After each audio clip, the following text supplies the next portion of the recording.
अपना एक वीडियो है वो है अपना कंडीशनल स्टेटमेंट के ऊपर, जो कि अपना बेसिक प्रोग्रामिंग सीरीज़ का पार्ट है। इससे पहले हमने 2-3 वीडियोस ऑलरेडी कवर कर चुके हैं, और जिसने भी वो वीडियोस नहीं देखे तो आप ज़रूर वो वीडियो एक बार पहले देख लें ताकि आप इस वीडियो को अच्छे से समझ सकें। सो कोडिंग कंडीशनल स्टेटमेंट क्या होती है। आप इसको थोड़ा सा ऐसा समझें कि हमें जब भी कोई कंडीशन करनी रहती है प्रोग्रामिंग के अंदर या कहीं भी जगह, सो हमें कुछ एक डिसीजन लेना होता है, राइट। डिसीजन हमेशा किस बेसिस पे होता है, ट्रू एंड फॉल्स पे, कि डिसीजन सही है कि गलत है। सो जब भी डिसीजन लेता है तब हमारा कंडीशनल स्टेटमेंट पिक्चर में आता है। आप डे टू डे लाइफ में भी बहुत सारे एग्जाम्पल देख सकते हो जहाँ पे हमें हर जगह कंडीशन देखने को मिलती है। जैसे कि कॉमन कंडीशन में अगर बोलूँ कि जो 18+ है वो क्या है कि वोटिंग के लिए मतलब कैपेबल है या फिर एप्लीकेबल है, राइट। सो एक मेरी कंडीशन क्या होती है कि अगर आपकी एज ग्रेटर देन और इक्वल टू 18 है तो आप क्या हो, वोटिंग के लिए एप्लीकेबल हो। सो एक मेरी अभी कंडीशन क्या होगी कि एज इज़ ग्रेटर देन और इक्वल टू 18, राइट। अगर आप व्हाट्सअप की बात करते हैं, जब व्हाट्सअप में अपन कोई भी मैसेज भेजते हैं, राइट, सो वहाँ पे भी कंडीशन आपको बहुत जगह देखने को मिल जाएगी। एक कॉमन केस, जैसे आप एक मैसेज भेजते हैं तो आपको मैसेज के नीचे एक सिंगल टिक मार्क दिखता है। इसका मतलब क्या होता है कि आपका मैसेज सेंड हो चुका है। तो कंडीशन है कि अगर मैसेज सेंड हुआ है तो आपको एक सिंगल टिक दिखाना है।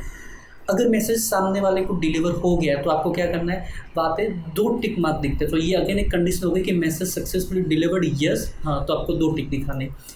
अगेन एक कंडीशन और रहती है, आपको जब ब्लू टिक मार्क दिखता है इसका मतलब अगर सामने वाले ने मैसेज रीड कर दिया है, राइट। सो अगेन कंडीशन होगा कि it message is read by participants, right. So वहाँ पे आपका ब्लू टिक मार्क हो जाता है। आप और भी इसके अलावा हर प्रैक्टिकल फील्ड में, राइट, आप डे टू डे लाइफ में देख सकते हैं कि हर जगह एक कंडीशंस के ऊपर बात की जाती है। जब आप रोड पे निकलते हो, व्हीकल ड्राइव करते हो, तो बहुत जगह लिखा हुआ होता है कि स्पीड लिमिट इज 60 किलोमीटर। सो वो भी आपकी कंडीशन है। अगर आप 60 किलोमीटर के अंदर चलते हो तो आप सेफ पे हो। अगर आप 60 किलोमीटर से ऊपर चले गए, राइट, सो आपको वहाँ पे पेनल्टी भी लिख सकती है एंड वो आपके लिए डेंजरस भी साबित हो सकता है। सो इस तरीके से हमें बहुत जगह, सो यहाँ पे अपन ये भी देख सकते हैं रोड के अंदर, वहाँ पे क्या होता है कि एक स्पीडोमीटर लगा होता है कि जैसे आपका व्हीकल जाता है, राइट, एंड वो स्पीडोमीटर क्या करता है, आपके व्हीकल की स्पीड को डिटेक्ट करता है, और जैसे ही लिमिट से ऊपर जाता है जो वहाँ पे एक वार्निंग साइन होता है, जैसे 60 से ग्रेटर देन जाता है तो आपका व्हीकल वो कैप्चर कर दिया जाता है कि ये रूल्स को क्या कर रहा है, फॉलो नहीं कर रहा है। सो वहाँ पे भी देख सकते हैं कितना कंडीशनल स्टेटमेंट काम आता है। सो इससे बहुत जगह है। एंड में अगर नॉर्मल प्रोग्रामिंग या फिर एक जब बेसिक सा एक प्रोजेक्ट बनता है, राइट, सो उसके अंदर 40 से 50% जितना वेटेज कंडीशनल स्टेटमेंट का आता है, क्योंकि हर चीज़ वहाँ पे कंडीशंस के ऊपर होती है एंड कंडीशन से ही अपन को वहाँ पे डिसीजन लिए जाते हैं। सो अब हम बढ़ते प्रैक्टिकल पार्ट में। सो हम कैसे कंडीशनल स्टेटमेंट को कोडिंग के थ्रू इम्प्लीमेंट करेंगे। सो मैं यहाँ पे again online JavaScript editor use कर रहा हूँ एंड यहाँ पे जाके आप अपना कोड लिख सकते हो, राइट। सो अब हम एक छोटा सा प्रोग्राम लिखते हैं एंड एक सिंपल कंडीशन देखेंगे कि अगर एज ग्रेटर देन और इक्वल टू 18 है, अपन सिंपल कंडीशन देखते हैं, अगर ग्रेटर देन 18 है, राइट, यानी कि अगर वो 19 ईयर का है तो वो वोट देने के लिए एप्लीकेबल है, अदरवाइज नहीं है, राइट। सो हम क्या करेंगे, यहाँ पे सबसे पहले हमें एज के ऊपर डिसीजन लेना है। तो हमें पास क्या है, एक एज करके वेरिएबल होना चाहिए। सो मैंने नाम दे दिया let age equals to 20, right. So ये अगर देखा जाए इंडियन कॉन्स्टिट्यूशन के अकॉर्डिंग तो ये वोट के लिए एप्लीकेबल है। अब मेरा यहाँ पे इंपॉर्टेंट चीज़ आती है कंडीशन। अब देखो कंडीशन में भी क्या होता है कि जब आप कंडीशन लगाते हो, राइट, आप कोई डिसीजन लेते हो तो डिसीजन या तो यस में जाता है या फिर नो में जाता है। सो आपका जो यस होता है उसको हम बोलते हैं या फिर इफ़, राइट, एंड आपका जो नो होता है वो हो जाता है एल्स। यानी कि देखो अगर आपकी एज ग्रेटर देन 18 है तो आप वोट के लिए एप्लीकेबल हो, अदरवाइज क्या हो, आप वोट के लिए एप्लीकेबल नहीं हो, राइट। सो वो हो गया एल्स, राइट। सो ये सेम लिटरेचर की तरह ही यहाँ पे इम्प्लीमेंट किया हुआ है। सो आपको क्या करना है, सबसे पहले लिखना है इफ़ यानी कि यदि आपकी, फिर यहाँ पे मैं थोड़ा एक बात लिखता हूँ, सिंटैक्स लिख देता हूँ। उसका सिंटैक्स किस तरीके से होता है, आपको ऐसे लिखना है इफ़ अगेन एक कीवर्ड है जो कि आप इसको एज ए वेरिएबल नाम यूज़ नहीं कर सकते, बट ये प्रोग्रामिंग के अंदर ऑलरेडी रिजर्व है। हमने कीवर्ड के बारे में प्रीवियस वाले वीडियोज़ में डिस्कस किया था, सो आप वो वाला वीडियो फॉलो कर सकते हैं, राइट। सो इफ़ एक कीवर्ड है जो इसका पहले से मीनिंग प्रोग्रामिंग के अंदर यहाँ पे एक स्पेशल मीनिंग रिजर्व है। सो हम ये सिस्टम के लिए यूज़ है। एंड अब यहाँ पे इफ़ एक रहता है अपना फंक्शन, इसको फंक्शन बोलते हैं। अब फंक्शन को कैसे आइडेंटिफाई कर सकते हैं, इसके लिए एक सिग्मा रूल है कि जब भी कोई भी लाइन लिखी हो इसके अगर आगे आपको अगर ये वाला जो राउंड ब्रैकेट है, जिसको हम यहाँ पे प्रोग्रामिंग के केस में पैरेंथेसिस भी बोलते हैं, कि अगर कोई राउंड ब्रैकेट या पैरेंथेसिस है मतलब वो फंक्शन है, यही इसकी पहचान है, राइट। सो इफ़ क्या है, एक कीवर्ड है एंड ये कीवर्ड के साथ में एक फंक्शन है, राइट, कीवर्ड के साथ में। सो फंक्शन के ऊपर अगेन अपना एक आगे पूरा कंप्लीट वीडियो आने वाला है फंक्शन के ऊपर, बट अभी अपन सिर्फ इतना जानते हैं कि अपने फंक्शन दो टाइप के होते हैं। एक तो इनबिल्ट फंक्शन होते हैं जिसको हम सिस्टम डिफाइंड फंक्शन भी बोलते हैं, एंड एक होते हैं अपने यूजर डिफाइंड या कस्टम फंक्शन। सो इफ़ है ये अपना क्या है, एक इनबिल्ट फंक्शन है, राइट। सो अपन वो यूज़ कर रहे हैं। सो अब अपन को जब कंडीशन लिखनी है, सो हम इफ़ करके कैसे लिखेंगे, एंड उसके बाद में आपको लिखना है, मैं वापस से यहाँ पे लिखता हूँ। सबसे पहले आपको लिखना है इफ़, उसके बाद में आपको देना है ये पैरेंथेसिस जिसको अपन राउंड ब्रैकेट भी बोल सकते हैं। इसके बाहर आ जाना है, बाहर आके आपको क्या करना है, करली ब्रैकेट। सो क्या ये फंक्शन है, सो ये फंक्शन की यहाँ पे ये जो करली ब्रैकेट होती है इसके अंदर बॉडी लिखी जाती है, राइट। सो इसका काम क्या होगा कि ये एक पर्टिकुलर अपने कोड का ब्लॉक बना दिया है, सो वो कोड इसके अंदर ही चलेगा, उसके बाहर वो कोड नहीं चलेगा, क्योंकि अपन को कंडीशन भी एक पर्टिकुलर पोर्शन पे ही लगानी रहती है। सो ये इसका सिंटेक्स हो गया। अब ये जब कंडीशन सही होगी, सो तब ये अपना इफ़ वाला एग्जीक्यूट होगा, और इसके साथ में एक रहता है एल्स, यानी कि जब आपकी कंडीशन गलत होगी तो आपको इसे एल्स में लिखना। अगेन एल्स के बाद में आपको एक करली ब्रैकेट लगाना है। जब भी कंडीशन फॉल्स होगी तो यहाँ पे जाएगी, और ट्रू होगी तो यहाँ पे जाएगी। मैं यहाँ पे थोड़ा कमेंट करके लिख सकता हूँ ये। सो कमेंट का भी फंडामेंटल है कि आप अगर ऐसे डबल स्लैश कर देते हो, सो यहाँ पे जो भी आप कोड लिखते हैं वो एग्जीक्यूट नहीं होगा, मतलब ये काइंड डमी कोड है, ये सिर्फ आपको एक डॉक्यूमेंटेशन के लिए हेल्प कर सकते हैं, बाकी ये जब कभी भी एग्जीक्यूट नहीं होगा। और यहाँ पे मेरा हमेशा आएगा फॉल्स वाला पार्ट। सो ये बात आपको ध्यान रखनी है, राइट। सो अब क्या होगी, जो कंडीशंस होगी, ये तो भी अपने सिंटेक्स लिखा है इफ़ का, यानी कि इफ़ कीवर्ड और उसके बाद में पैरेंथेसिस और उसके बाद में ये बॉडी एंड फिर एल्स, और यहाँ पे ट्रू वाला पोर्शन अपन यहाँ पे लिखेंगे, फॉल्स यहाँ पे। अब अपनी कंडीशन क्या है, राइट। अपनी कंडीशन है कि एज होनी चाहिए वो ग्रेटर देन 18, राइट। सो उसको कैसे लिखेंगे, अब ये मेरा अगेन अगर आपने लास्ट वीडियोज़ में देखा होगा, राइट। सो हमने बात की थी कौन सी, कंपेरिजन वाली। सो यहाँ पे मेरा कंपेरिजन लगेगा, किसका कंपेरिजन करना है, एज का करना है, राइट। किसके साथ में, वो मैं यहाँ पे लिखूँगा, age is greater than 18, right. जो मेरी कंडीशन होगी वो इफ़ का जो ये पैरेंथेसिस है इसके अंदर हमेशा आएगी। ये अगेन एक सिग्मा रूल है, इसके अंदर ही आपको लिखना है, इसके बाहर लिखोगे तो आपका प्रोग्राम नहीं चलेगा, राइट। सो ये मेरी कंडीशन होगी, जो एज थी वो ग्रेटर देन 18 होनी चाहिए। तो वो क्या है, मैं मैसेज यहाँ पे लिख देता हूँ console.log, और मैं लिखूँगा age applicable for voting, right. And मैं दूसरा यहाँ पे लिखता हूँ, अगर नहीं है, मतलब अगर मान लो कि अब इस केस में अपन देखते, राइट। सो एज मेरी 20 है एंड ये 20 क्या मेरा 18 से बड़ा है, मतलब ये कंडीशन सही है। अब मैं प्रोग्राम को रन करता हूँ तो मेरा ये इस वाले ब्लॉक के अंदर जाएगा। बट मैं अगर इसकी एज 15 कर देता हूँ, राइट। सो अब मेरी जब यहाँ पे कंडीशन चेक होगी, सो एज के अंदर कितना है, 15 ग्रेटर देन 18 है, नहीं है, मतलब ये हो गया मेरा फॉल्स, राइट। फॉल्स हो गया तो इस वाले ब्लॉक के अंदर ये जाएगा ही नहीं, सीधा मेरा जाएगा एल्स के अंदर। सो एल्स के अंदर क्या लिखा हुआ है, नॉट एप्लीकेबल फॉर वोटिंग। सो मैं उसको रन करता हूँ तो आप देख सकते हो आउटपुट में मेरा क्या आ गया, not applicable for voting, right. So इसका क्रक्स क्या है यहाँ पे, आपका क्रक्स ये है कि इफ़ इसके अंदर जो ये बॉडी होती है यहाँ पे हमेशा कंडीशन लिखी जाती है और उसको इवोल्यूट किया जाता है। अब ये जो एक्सप्रेशन लिखा हुआ है ये या तो आपको देगा ट्रू देगा या फिर ये आपको देगा फॉल्स देगा, राइट। अगर इसने आपको ट्रू दे दिया है तो वो आपका इफ़ के अंदर जाएगा। अगर आपने इसको फॉल्स दिया है, आपका जो एक्सप्रेशन लिखा है उसकी वैल्यू फॉल्स लिख के आई है, तो वो जाएगा आपके इसके अंदर। सो इस तरीके से अपना इफ एल्स काम करता है। हम इसके ऊपर एक और प्रोग्राम करते हैं, राइट। सो इससे पहले थोड़ा सा और इसका बेसिक जानते हैं। देखो अगर मैं यहाँ पे सिंपल डायरेक्टली ट्रू लिखता रहा हूँ, राइट। अब मैं कंडीशन हटा दी एज इज ग्रेटर देन, सो मैं रन करता हूँ तो ये मेरा क्या हो गया, एप्लीकेबल फॉर वोटिंग। क्यों, क्योंकि मैंने मैसेज तो सिंपल स्टिक लिखा हुआ है, बट इसको अंदर फोर्सफुली बोल दिया है कि इफ़ के अंदर हमेशा ट्रू ही आएगा। अब मैं अगर यहाँ पे फॉल्स लिख देता हूँ, मतलब ये फॉल्स हो गया है, तो ये फॉल्स वाला हमेशा किस में जाएगा, एल्स में जाएगा, तो ये यहाँ पे आएगा। अब हम एक दूसरे प्रोग्राम की ओर जंप करते हैं जो कि कॉमनली इंटरव्यू में भी पूछा जाता है कि आपको जब आप फ्रेशर हो, राइट, कि एक मैथमेटिक्स में सिंपल फंडा होता है ऑड इवन का, कि कोई नंबर ऑड है कि इवन है। ऑड नंबर वो होते हैं जिसमें 2 का पूरा भाग दिया जाता है, लाइक 1, 3, 5, 7, 9, 11, ये सारे ऑड नंबर है। क्योंकि इसके अंदर जब भी 2 का भाग दिया जाता है तो उसे डिवाइड किया जाता है तो कंप्लीट डिविजिबल नहीं होते, कुछ वहाँ पे आपका रिमाइंडर आ जाता है, कुछ शेषफल आ जाता है, राइट। एंड दूसरे होते हैं इवन नंबर। इवन नंबर वो होते हैं जिसमें 2 का कंप्लीट पूरा, मतलब कंप्लीट भाग रहता है पूरा का पूरा, राइट। सो जैसे 2, 4, 6, 8, 10। सो ये थोड़ा सा बोलने में बहुत ही एक इंपॉर्टेंट चीज़ है कि अब देखा जाए तो जैसे कि 7 है वो कौन सा ऑड नंबर, बट उसके अंदर 2 का भाग जाता है, राइट, 3 टाइम्स, बट वो पूरा नहीं जाता है। सो इसको आपको थोड़ा ध्यान से सुनना है कि ऑड नंबर वो होता है जिसमें 2 का पूरा पूरा भाग नहीं जाता है, एंड इवन नंबर वो होता है जिसमें 2 का पूरा पूरा भाग जाता है। सब मान लो कि मैं यहाँ पे एक नंबर ले लेता हूँ कोई भी, मैंने उसका नाम दे दिया वेरिएबल का नंबर, अभी मैंने बोल दिया 6। तो 6 ऑड है कि इवन है, राइट। सो ये हमें चेक करना है।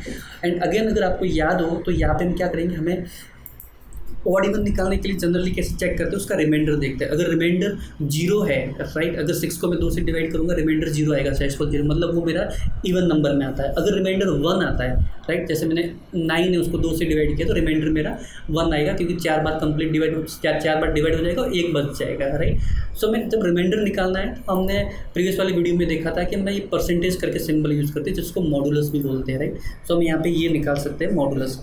सो एक तरीका तो कैसे, यहाँ पे लिखे आप लिख तो लेट, मैंने लिख दिया रिजल्ट, एंड मैंने कर दिया number modulus operator and divide by, यानी कि मॉडुलस ऑपरेटर 2, राइट। सो ये क्या करेगा, 6 नंबर में कितना 6 को 2 से डिवाइड करेगा और रिमाइंडर निकाल के देगा। कितना रिमाइंडर दे दिया, 0, राइट।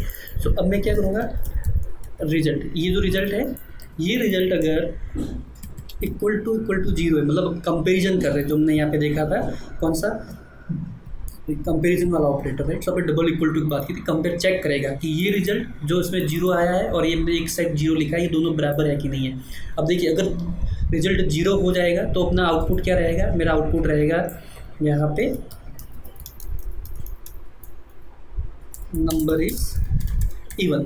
और अगर वो मेरा 0 नहीं रहता, अगर मान लो मैंने 7 ले लिया तो रिजल्ट कितना जाएगा, 1 आ जाएगा, तो वो एल्स में जाएगा और मेरा आउटपुट क्या हो जाएगा, नंबर इज ऑड। अब मैं इस प्रोग्राम को रन करता हूँ, राइट। सो ये मेरा नंबर क्या हो गया, even, sorry spelling mistake, even, right. अगर मैं यहाँ पे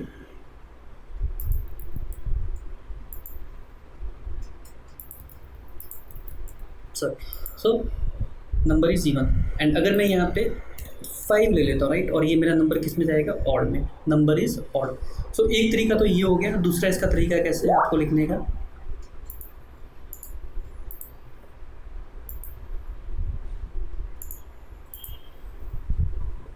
दूसरा तरीका आपका ऐसा है कि ये डायरेक्ट एक्सप्रेशन जो हमने लिखा है, नंबर इक्वल्स टू जो रिजल्ट में असाइन कर रहे हैं, वो सीधा का सीधा आप यहाँ पे लिख दो, एंड ये लाइन आप स्किप भी कर सकते हो, राइट। ये तो अब यहाँ पे आप जैसे परफॉर्म करेंगे तो नंबर डायरेक्टली यहाँ से लेगा, नंबर परसेंटेज 2, यानी कि इसका रिमाइंडर निकालेगा और वो इक्वल टू 0 की चेक करेगा।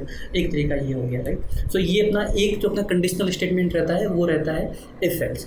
दूसरा एक और कॉमन कंडीशनल स्टेटमेंट रहता है, उसको बोलते हैं स्विच स्टेटमेंट या स्विच केस बोलते हैं। जब हमें बहुत सारी कंडीशन करनी होती है, राइट। सो अपन एक काम करते हैं, एक पहले प्रोग्राम लेते हैं, लेट डे, ठीक है। हम देखते हैं कि जब भी डे अगर 1 होगा तो हम मंडे प्रिंट कराएंगे, डे 2 होगा तो Tuesday, day 3 Wednesday, day 4 Thursday, and day 7 आएगा तो Sunday.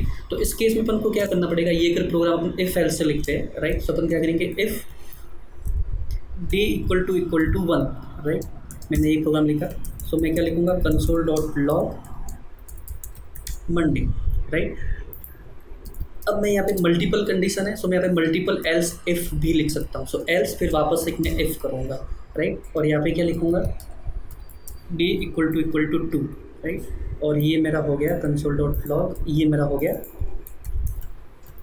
Tuesday, right. And again मैं वापस क्या करूँगा, एक और एल्स इफ लिखता हूँ, राइट। ये मैं मल्टीपल एल्स इफ लिखने का भी एक तरीका है। सो डे इक्वल टू 3, और मैं क्या कर दूँगा, console dot log Wednesday, right. और इस तरीके से मैं डे 7 तक लिख दूंगा, संडे तक, राइट। और अब मान लो कि अब एक ये बहुत लंबा होने वाला है, सो मैं यहाँ पे डायरेक्ट लिख देता हूँ कि लास्ट मेरा 7 आ जाएगा, और उसके बाद में अगर किसी ने 8 डाल दिया तो मैं लिख दूंगा इनवैलिड डे, राइट। क्योंकि 8 अगर कोई भी डालेगा तो वो कोई डे नहीं होता, राइट। सो मान लो मैंने 1 लिखा है तो मेरा आउटपुट आ गया मंडे, और मैंने अगर 2 डाला तो मेरा आउटपुट आ गया ट्यूसडे। और मान लो मैं अगर 8 डालूंगा तो यहाँ पे मेरी कोई भी कंडीशन मैच नहीं होगी, राइट। क्योंकि मेरी जो कंडीशन लिखी हुई है डे 1 पे लिखी हुई है, डे 2 पे लिखी हुई है, डे 3 पे।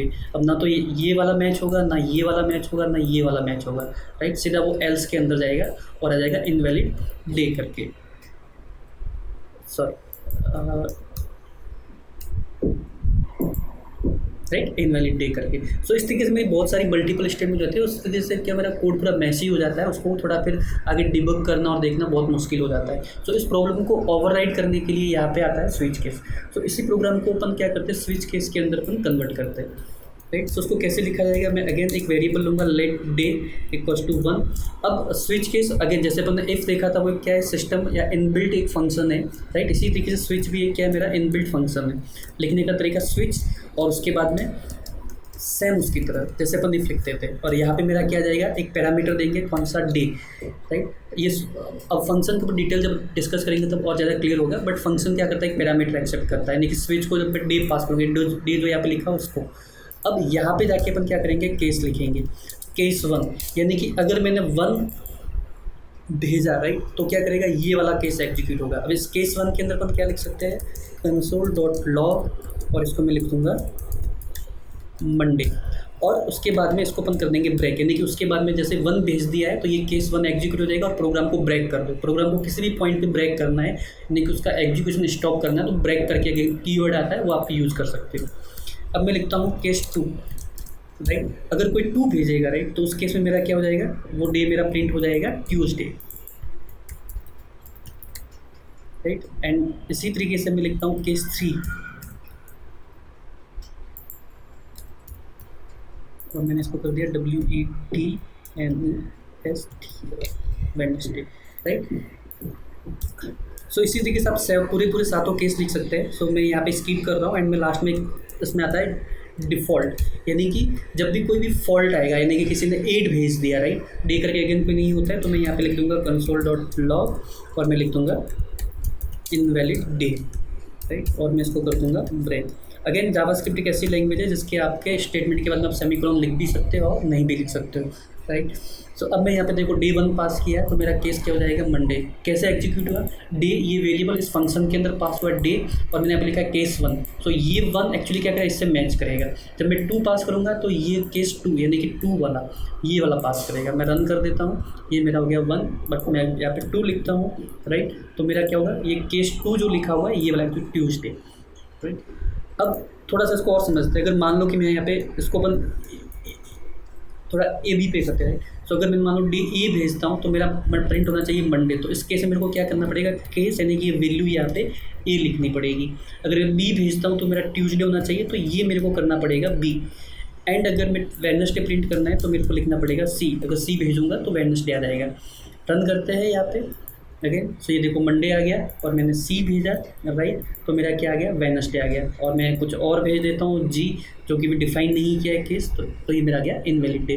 सो इस तरीके से अपना स्विच केस यूज़ करते हैं। बट जब आप एक प्रोजेक्ट में काम करोगे तो आप देखोगे कि आपको रेयर स्विच केस यूज़ करना पड़ेगा। मोस्टली आपको इफ़ एल्स वाले ही यूज़ करने पड़ते हैं। मैंने भी मेरे 8 से 10 साल के करियर के अंदर बहुत रेयर रियल लाइफ प्रोजेक्ट के अंदर स्विच केस यूज़ किया। मोस्टली मैं इफ़ एल्स से ही मेरा काम हो जाता है, वो आपको अच्छे से समझ लेना है और उसको दिमाग में बिठा लेना है। अब एक और छोटी सी चीज़ आती है इसके साथ में ही, वो रहती है मेरी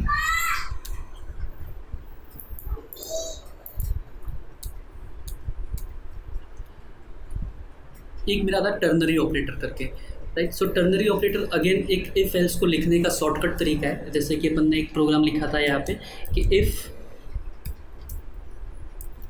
एज के ऊपर लिखा था, right. So let age equal to 20 else, right. So हमेशा आपको पहले बॉडी मतलब सिंटेक्स लिख देना है, फिर उसके बाद में उसमें जाके कोडिंग करना है। अगर आप ये पैटर्न फॉलो करेंगे तो आपके कम से कम एरर आने के चांसेस होंगे। उसमें लिखा है let age is greater than equal to 18, right. तो मैं लिखूँगा console.log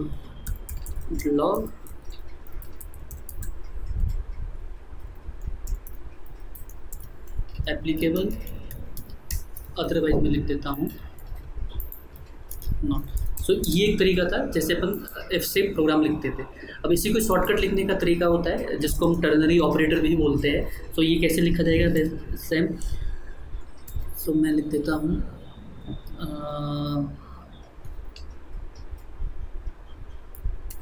so age is greater than equal to 18, sorry age is greater than equal to 18, right.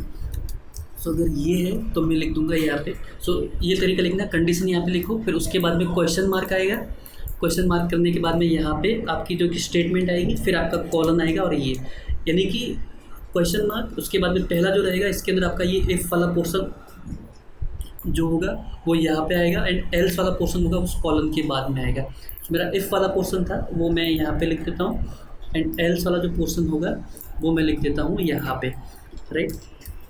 अब इसकी मैं जो आउटपुट आएगी वो एक वेरिएबल में ले लेता हूँ, मैंने ले लिया let suppose let result, right, और ये ऊपर वाला प्रोग्राम में हटा देता हूँ।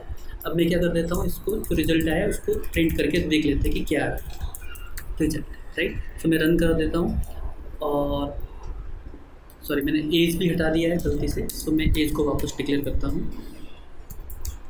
20, राइट। मैंने रन किया, सो आप देखोगे ये एप्लीकेबल है, एंड जैसे मैंने यहाँ से 18 पास करूँगा तो भी मेरा एप्लीकेबल आएगा, क्योंकि मैंने ग्रेटर देन इक्वल टू लिखा है, नहीं कि ये मैच कर जाएगा, इक्वल है 18 के, राइट। और मैं इसको अगर सेम 15 कर देता हूँ तो मेरा ये हो जाएगा नॉट एप्लीकेबल। सो ये जो पहला जो प्रोग्राम अपन ने लिखा था 4-5 लाइन में, उसको ये अपन ने रिड्यूस कर दिया है 1-2 लाइन में।